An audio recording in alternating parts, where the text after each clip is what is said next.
চেতনি, সামনের যে ইটটা আছে তুই কেটে উঠাতে পারবি? উঠাতে পারলে ভাবো তুই অনেক শক্তিশালী। এই সামান্য ইট তুলতে পারবো না, দাঁড়াও দেখাচ্ছি। যা যা। এই পাতলা ইট নাকি তুলতে পারবো না। দেখেছো আমি কত শক্তিশালী? আরে হাসতেছো কেন? আরে গাধা, আমি তো তোকে বলদ বানাইলাম। মানে হলো রাস্তাটা পরিষ্কার ছিল না, তাই তোকে দিয়ে রাস্তা পরিষ্কার করলাম, তোকে বলদ বানাইলাম। এ কি বলদ হয়ে গেলাম? তুই তো বলদই, চল এখন। আরে সামনে দিকে আরো একটা ইট।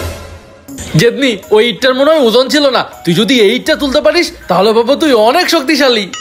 আমার আবার বলদ বানাইবা? আমার শক্তির ধ্যান লাগতো না, তুমি তুলো যাও। ঠিকই তো, একবার তোরে বলদই বানাইলাম, এবার তোর করা যাবে না। আমার তো আবার রাস্তা পরীক্ষা না থাকলে যাইতে ইচ্ছা করে না, এর জন্য যাইতেছি, নইলে জীবনেও যাইতাম না। টাকা!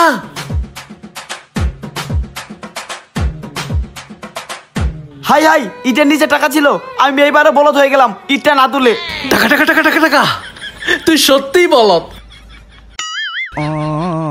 আমি আসলেই বলদ।